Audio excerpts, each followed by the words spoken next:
ఈరోజు వరకైతే నాగారం మార్కెట్లో పెట్టాను. కానీ ఫుల్లు వర్షం వచ్చేటట్టుంది. భయం కూడా ఉంది.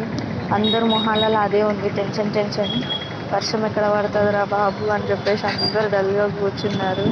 నా సామాన్లు అయితే ఫుల్ దాడికొస్తుంది, ఎగిరిపోతున్నాయి అన్నీ. కానీ వర్షం అయితే పడొద్దు, అదొకటి కోరుకుంటున్నాను. ఎందుకంటే బిజినెస్ కూడా ఏం లేదు ఈరోజైతే. అది మార్కెట్ మొత్తం చాలా డల్గా ఉంది. చూడాలి మరి ఈరోజు కలెక్షన్ ఎంత అవుతుందో, అసలు కస్టమర్స్ వస్తారో రారో. అందరు టెన్షన్ పడుతున్నారు, అందరి ఫేస్లలో డల్లే ఉంది. వర్షం మొగులకి బయటకు కూడా ఎవ్వరు రావట్లేదు.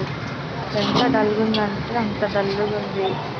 ఎదురుగా ఫ్లాట్స్ అని పెట్టిండు, బండి ఆడ పెట్టేసి ఎక్కడనో వెళ్ళిపోయిండు. ఆ బనానా అయితేనేది అవుతుందా కాదా అని చూస్తున్నాడు. ఆ ఛత్రి పెట్టి నిందాక 2 టైమ్స్ ఎగిరిపోయింది, మళ్ళీ పెట్టిండు. ఆ ఫుల్ గాడిపోస్తే అదే గుర్తుంది. నా సామాన్లు క్యారీ చేయలేకపోతున్నాను. ఇక్కడ ఇది ఎగురుతుంది, ఎగురుతూనే ఉన్నాయి ఏదో ఒకటి. ఎవరు బిజినెస్ వాళ్ళు బిజీగా ఉంది. దేవుడి దయతోటి వర్షం పడొద్దు, ఈరోజు బిజినెస్ బాగా కావాలి.